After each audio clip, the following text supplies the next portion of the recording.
कोई भी आपको पीडीएफ दे देता है भाई साहब 16 पेज 14 पेज का, और आपको लगता है कि हाँ इस पीडीएफ को पढ़ के कॉन्फिडेंस लेवल इतना बिल्ड हो जाता है कि लगता है भाई साहब अब तो एग्जाम में मचा के आने वाले हैं। जब एग्जाम में बैठते हैं तो पता लगता है कि भाई साहब ये तो फेक हो गया, फ्रॉड हो गया, हम लोगों के साथ स्कैम हो गया।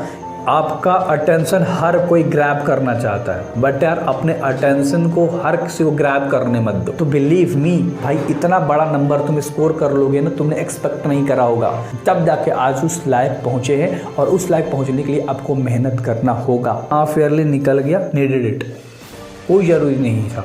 आप जितना चाहते हैं उतना नंबर आ सकता है, बिल्कुल पॉसिबिलिटी वाली केस है। बस आपको अदर यूट्यूबर के जाल में नहीं फंसना है। केवल आप लोग स्ट्रैटेजी पाथ देख के मोटिवेट हो जाते हैं और सोचते हैं कि भाई अब तो नंबर आ ही जाएगा। कोई एक पीडीएफ आपको देता है भाई साहब 16 पेज 14 पेज का, और आपको लगता है कि हाँ इस पीडीएफ को पढ़ के कॉन्फिडेंस लेवल इतना बिल्ड हो जाता है कि लगता है भाई साहब अब तो एग्जाम में मचा के आने वाले हैं। जब एग्जाम में बैठते हैं तो पता लगता है कि भाई साहब ये तो फेक हो गया, फ्रॉड हो गया, हम लोगों के साथ स्कैम हो गया, ये क्या हो गया भाई साहब, हमने ट्रस्ट किया था उस यूट्यूब चैनल पे। भाई साहब ऐसे करोगे तो कतई कभी भी सक्सीड की ओर नहीं जा पाओगे क्लास 10th में। एक चीज़ याद रखना मेरी, आप मोटिव बना कर रख लो अपने चीज़ों को, अपने जो तुम्हारे पास इंस्ट्रूमेंट है, जो तुम्हारे पास औजार है, जो तुम्हारे पास बुक है, नोट्स है, जो तुम्हारे पास तुम्हारा जो ये अच्छे तरीके से तुमने नोट्स बना रखा है, उसमें इंपॉर्टेंट क्वेश्चन हाईलाइट करके रखा है, वो सारी चीज़ें आपके दिमाग में होनी चाहिए। तब जाके आपका जो एग्जामिनेशन है वो एक बेहतर एग्जाम हो सकता है। एग्जाम लीक्ड का मतलब मेरा क्या है, मैं आपको साफा बताता हूँ।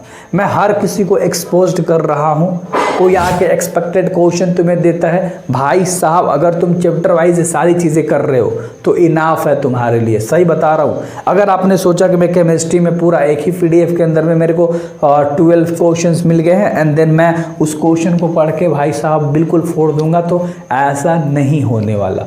मैं आपको सिंपल सा आज तरीका बताता हूं कि आप अपने एग्जामिनेशंस की तैयारी एक एक रात में कैसे कर सकते हो। अगर मान लो कल साइंस का पेपर है तो आज एक रात में साइंस कैसे पढ़ सकते हो। बहुत सिंपल सा लॉजिक है यार, ठीक है, बहुत सिंपल सा लॉजिक है। आपके पास नोट्स है, नहीं है, हेल्प लो किसी की। इतना करना है भाई साहब तुम्हें, अगर तुम्हें लाना है एक बेहतर मार्क्स तो भाई तुम्हें नोट्स सबसे पहले जुगाड़ करना होगा। तुम्हारे पास नोट्स है, एक बार उसको एनालिसिस करो अच्छे तरीके से। मुझे पता है कि अगर आपने प्रॉपर तरीके से लिखा है तो आप उसको बेहतर तरीके से एनालिसिस कर पाओगे, ठीक है। अब यहाँ से आपने जितने भी क्वेश्चंस करे हैं उस पर एक नज़र करना है, ध्यान से देखना, ध्यान से देखना, एक नज़र देखना है। उसके बाद क्या करना है, मेरे डिस्क्रिप्शन बॉक्स में जाना है, मैंने आपको चैप्टर वाइज सारे क्वेश्चंस बता रखे हैं, उसे एक बार ध्यान में देख लेना है कि भाई आपने ये सारे क्वेश्चंस करे हैं कि नहीं करे हैं। और डिस्क्रिप्शन में व्हाट्सएप ग्रुप का लिंक होगा, जरूर ज्वाइन हो जाइएगा। एक रात में आप इतना कर सकते हो और वो भी बेहतर तरीके से कर सकते हो। हर एक चैप्टर को एनालिसिस कर सकते हो।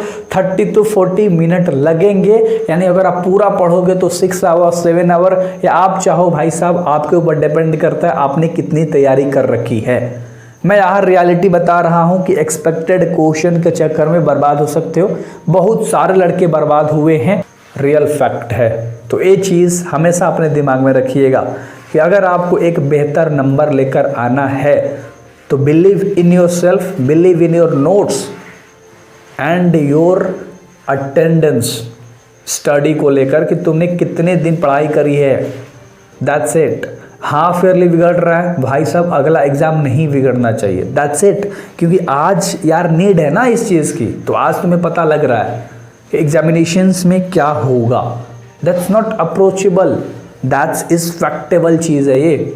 आपका अटेंशन हर कोई ग्रैब करना चाहता है, बट यार अपने अटेंशन को हर किसी को ग्रैब करने मत दो। तुम्हारा भी कुछ दिमाग चलना चाहिए भाई कि तुम्हें कैसे करनी है। मैंने यहाँ पर तुम्हें कुछ चीज़ें बताई जिससे आपको देखना है। एक एक रात से पहले एनालिसिस करना है, फिर एक्सपेक्टेड क्वेश्चन तो देखना है, बट उस पर बिलीव उतना नहीं कर लेना है। 90% नहीं, 40% 45% बिलीव रखना है। बस उसे देख लेना है कि क्या तुम्हारा कंप्लीट है या नहीं कंप्लीट है, देन तुम जाके फोड़ सकते हो। और भी कुछ चीज़ें हैं मैं आपको बताता हूँ। सबसे पहला एल्गोरिथम चेक कर लो, है ना। एक चीज़ याद रख लो, जो सीबीएसई का एल्गोरिथम है उसे चेक कर लो, पैटर्न चेक कर लो कि क्या लेवल होता है, कौन से चैप्टर से एक्सपेक्टेड टॉपिक होते हैं, नॉट अ क्वेश्चन, टॉपिक्स, कि कौन कौन से टॉपिक से तुम्हारे क्वेश्चन पूछे जाते हैं। सोशल मीडिया का ज़माना है, अगर आप चाहो तो एक एक सब्जेक्ट को 15 से 20 मिनट में आइडेंटिफाई कर सकते हो कि भाई साहब इस सब्जेक्ट में इस तरह से क्वेश्चन आते हैं। That's it. अगर आपने इतना सारा एनालिसिस कर लिया तो बिलीव मी भाई, इतना बड़ा नंबर तुम स्कोर कर लोगे ना, तुमने एक्सपेक्ट नहीं करा होगा। अगर तुमने 80, 85%, 88%, 90%, तो आप मेरा बिलीव करो 2, 3, 5% इंक्रीज होगा आपके रिजल्ट्स के अंदर। एंड ये मैं फैक्ट पे बोल रहा हूँ, आप इस चीज़ को अनुमान में ले सकते हो या आप जाके चेकआउट कर सकते हो, गूगल कर सकते हो, आपको रिजल्ट मिलेगा। बट वो जो स्टूडेंट किए हैं वे सारे डेडिकेशन से किए हैं, वे सारे फोकस के साथ पढ़ाई किए हैं, उन्होंने मेहनत करी है, तब जाके आज उस लायक पहुँचे हैं। और उस लायक पहुँचने के लिए आपको मेहनत करना होगा। आप अभी अपने से भाग रहे हो, भाग लो। आपका फाइनल एग्ज़ाम है, उसमें नहीं भागना है। और मैं भागने नहीं दूंगा ना यार, मैं भागने नहीं दूंगा। एक बात याद रखना मेरी, जो सेकेंड जो मोस्ट इम्पोर्टेंट पॉइंट है, ध्यान से देखना, ये इम्पोर्टेंट पॉइंट है जहाँ से आप अपने ब्रीफ कर पाओगे हर एक चीज़ पे। अभी आपने ब्रीफ नहीं करा है किसी भी चीज़ पे, बिलीव नहीं किया है किसी भी चीज़ पे, आगे आप जब पढ़ाई करने लगोगे तो ब्रीफ करने लगोगे और अपने आप पे बिलीव करने लगोगे कि मेरे को कैसे पढ़ना है। रोड मैप हर कोई बता देगा, लेकिन आप चल नहीं पाओगे जस्ट जब तक आपका वहाँ पर प्रेजेंटेशन कंप्लीट नहीं होगा, जब तक आपका माइंड उस चीज़ पे हावी नहीं होगा। That's it. सुनेगा, मोटिवेट होगा, एक दिन रहेगा, 2 दिन रहेगा, that's it, the road map is gone. I am here. मुझे कुछ समझ नहीं आ रहा मैंने क्या करा। 2 दिन पढ़ाई करी, जोश के साथ पढ़ाई करा, आज फिर से उसी पोजीशन पे आके खड़ा हो गया हूँ। तो यार रोड मैप जो होता है ना, वो हर किसी का अलग अलग माइंड के अकॉर्डिंग काम करता है। That's it. तुम कैसे अपने एग्जाम की तैयारी कर रहे हो सिर्फ तुम जानते हो और कोई नहीं जानता। So believe in yourself. बार बार बोलता हूँ, अपने आप पे बिलीव रख लो और हमेशा एक लक्ष्य बना के कूदो।